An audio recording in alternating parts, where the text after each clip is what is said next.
Imagine a substance that, well, it's a genuine lifesaver in a hospital setting. It calms, severe nausea for patients. Right, a really useful medical tool. But then, picture that exact same substance, only now it's in the wrong hands.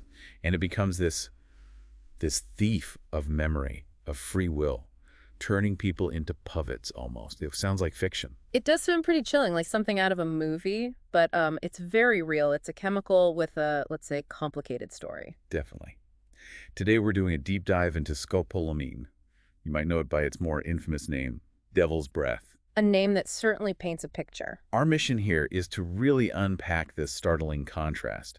Its legitimate, even life-saving uses in healthcare, especially thinking about places like the Philippines, and then its deeply unsettling role in crime. It's a real duality. Exactly.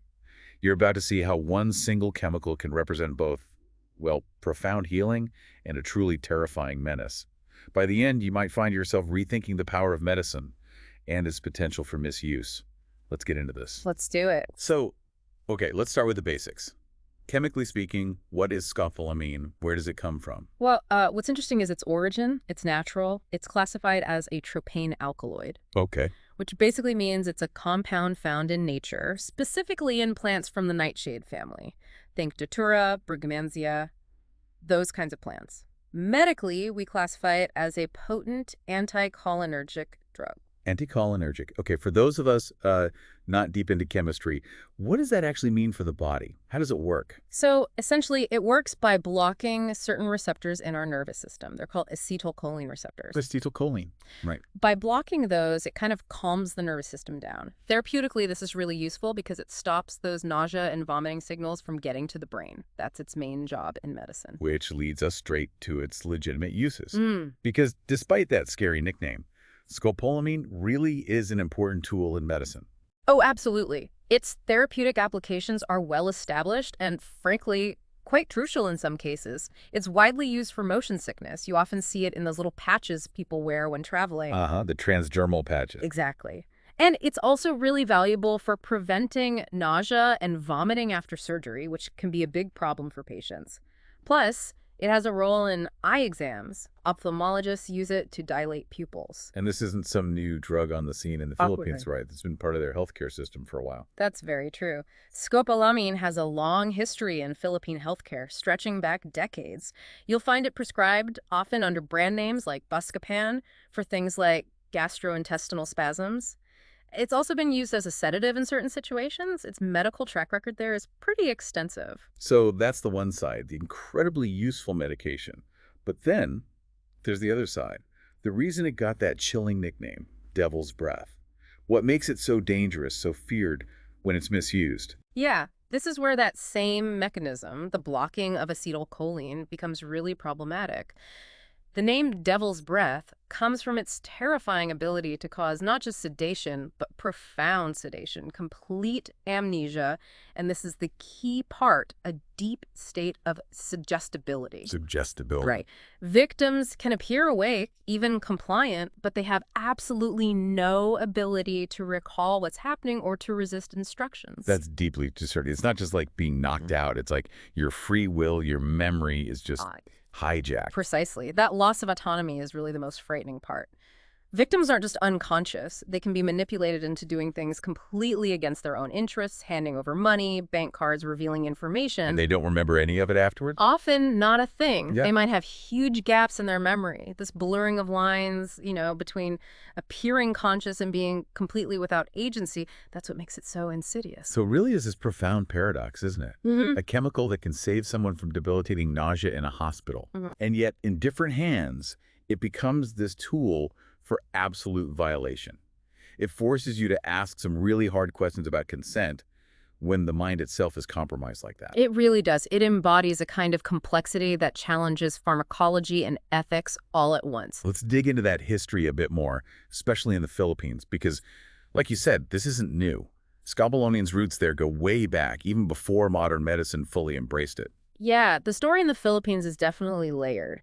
For generations, indigenous healers knew about plants in the nightshade family and used them for their, psychoactive effects. Interesting. Then, later on, during the colonial period, physicians started using scopolamine more formally, often for anesthesia, so it gradually became integrated into more conventional medical practice. So by the 20th century, it was pretty standard. But then these darker stories, these reports of abuse, started bubbling up.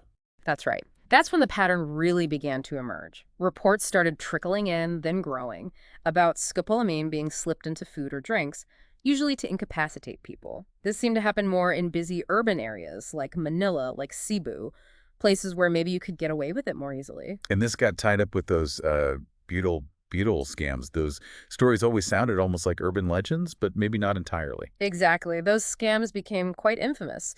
The allegation was that criminals were using scopolamine specifically to make victims compliant, tricking them into handing over cash or valuables. Right?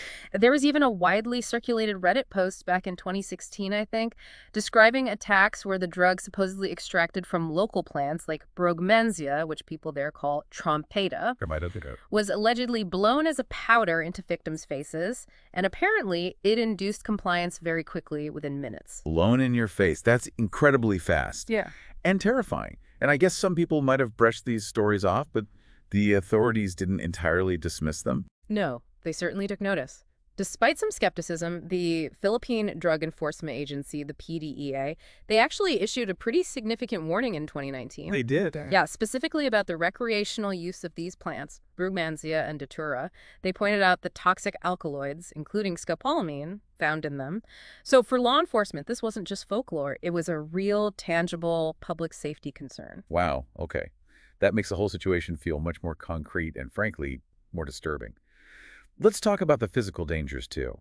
Beyond losing memory or possessions, what does misuse actually do to the body?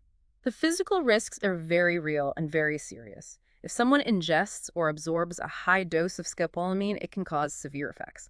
We're talking hallucinations, delirium, seizures. Seizures. Yes. And critically, respiratory failure. It can actually stop you from breathing, which can obviously be fatal. It basically overwhelms the body's systems. And part of the challenge in dealing with these crimes, or even proving them, is that the drug disappears from the system pretty fast, right? That's a key challenge. Scopolamine has what we call a short half-life. It's usually metabolized and gone from the body within about 3 to 4 days. So quick. Yeah, which makes detection really hard. Victims often don't realize they've been drugged immediately, partly because of the amnesia. By the time they piece things together or decide to report it, that crucial window for detection, maybe the first 12 hours or so when it's easiest to find in urine, might have already passed. So the evidence literally vanishes. It earns that devil's breath name in more ways than one. Exactly. It's elusive. And even when used medically, it has side effects, right? Dry mouth, drowsiness. I imagine an overdose just cranks those up to dangerous levels. Precisely. Even at normal therapeutic doses, you can get dry mouth, blurred vision, maybe feel a bit drowsy. But with an overdose, these aren't just amplified. They become potentially life-threatening symptoms leading to those severe outcomes like seizures and respiratory arrest we talked about. The psychological impact, though. That seems almost worse in some ways. The amnesia you mentioned, waking up and realizing hours, maybe even days, are just gone. That's horrifying. It's profoundly traumatizing. Imagine that feeling of disorientation, the gaps in your memory. It leaves victims incredibly vulnerable, not just during the event, but afterwards, too.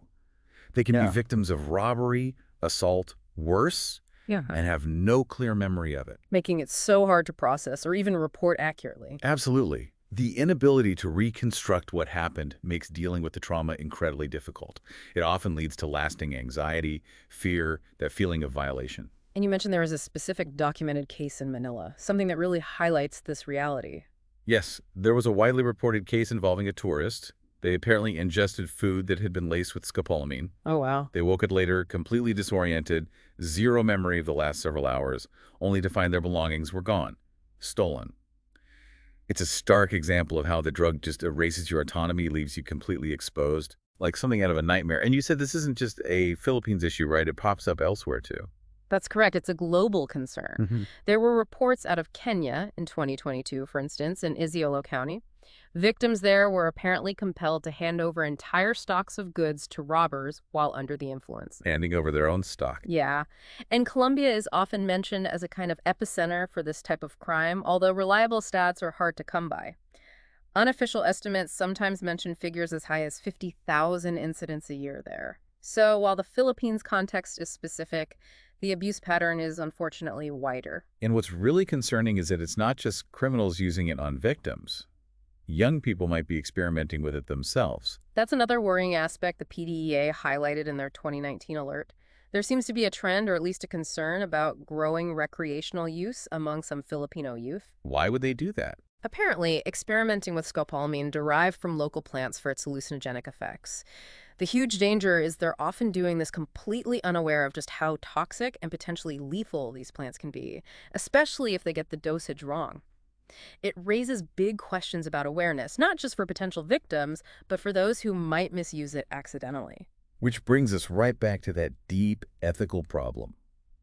If a drug can literally steal someone's will, make them compliant, erase their memory, should it even be accessible, even for medicine? It's a tough line to draw. It's right at the heart of the ethical debate. And the key distinction, I think, compared to some other drugs used nefariously, like Rohypnol, which mostly just incapacitates. Right, like a date rape drug that knocks someone out. Scopolamine is different. It can make victims actively participate against their own interests, following commands, helping the criminals, but without any real volition or memory. That direct override of personal agency is uniquely disturbing. It fundamentally challenges our ideas about consent. So how do you regulate something like this? Something with such a potential for good and, well, evil? It's incredibly difficult. In the Philippines, scopolamine itself, the pharmaceutical drug, is tightly controlled. You need a prescription. Okay. But the problem is illicit access, not just through black market channels, but also, as we've discussed, people extracting it themselves from common plants. Right, those ornamental plants like brugmansia, you can't just ban garden flowers. Exactly, that's the regulatory nightmare. The PDEA warning did mention exploring stricter rules around cultivating datura and brugmansia, but enforcing that, very challenging when they're grown ornamentally everywhere. So it requires this really delicate balancing act. Acknowledging the real medical benefits relieving severe nausea is important, but weighing that against the significant risks of misuse. It demands really strong oversight and, maybe most importantly, public education. Okay, so if awareness is key, Right. what's actually being done? How do you fight this? A lot hinges on making the public aware and vigilant. There have been public campaigns in the Philippines trying to educate communities about the dangers, urging people to be careful, especially in social settings, bars, parties, public transport even. And for listeners, just generally, there are basic precautions anyone can take, right? Absolutely. Simple things can make a big difference. Number one, never leave your drink unattended, not even for a second. Standard advice, but crucial here. Crucial. And be really wary about accepting food or drinks from strangers or even casual acquaintances in settings you're not totally comfortable in. Just basic situational awareness goes a long way in reducing the opportunity for someone to slip you something. But for law enforcement, investigating these crimes must be incredibly tough, given the memory loss. It's a massive challenge. These crimes are notoriously underreported. Why?